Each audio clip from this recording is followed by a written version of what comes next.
ખેડામાં લોકાર્પણ પહેલા જ નવા બ્રિજમાં ખામી સર્જાઈ ગઈ। 5.50 કરોડના બ્રિજની સાઇડ બેસી ગઈ છે। હેરેન પાસે શેરડી નદી પર આ બ્રિજ બન્યો છે। વરસાદ બાદ માટીનું પુરાણ ડામર ધસ્યા છે। બાંધકામની ગુણવત્તા સામે સવાલો છે। કામ કરનાર એજન્સી બ્લેકલિસ્ટ હોવાનો પણ ખુલાસો છે। આપ જોઈ રહ્યા છો, બ્લેકલિસ્ટ થયેલ એજન્સીને કામ અપાયું અને પછી આપ જોઈ રહ્યા છો શું થયું છે આ કામ।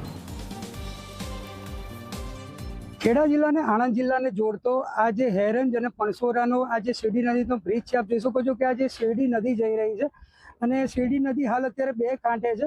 આપ જોઈ શકો છો કે આ જે બ્રિજનું જે લોકાર્પણ છે તે લોકાર્પણ હજુ બાકી છે।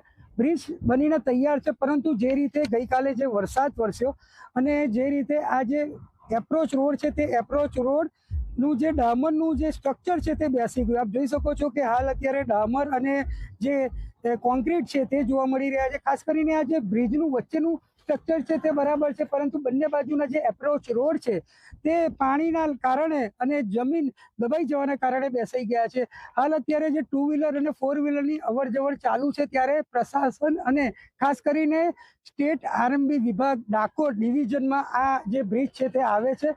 જે એજન્સીને કામ સોંપવામાં આવ્યું હતું તે અમદાવાદ જિલ્લા પંચાયત દ્વારા તેને એ એજન્સીને બ્લેકલિસ્ટ કરવામાં આવી છે, પરંતુ ડાકોર ડિવિઝન સ્ટેટ આરએમબી દ્વારા આ જે એજન્સી છે તેને કામ સોંપવામાં આવ્યું હતું। કંઈ ને કંઈ સવાલો ઊભા થાય છે, કારણ કે જે રીતે આપ જોઈ શકો છો કે આ જે એપ્રોચ રોડનું અત્યારે જે દ્રશ્યોમાં જોવા મળી રહ્યા છે કે જે ધોવાઈ ગયો છે, અને ખાસ એની ઉપર જે ગઈકાલે જે આરએમબીના અધિકારીઓ અને જે ટીમ દ્વારા તેનું અત્યારે રિપેરિંગ સમારકામ કરવામાં આવ્યું છે, પરંતુ જો કોઈ મોટી ઘટના બને તો તેનું જવાબદાર કોણ?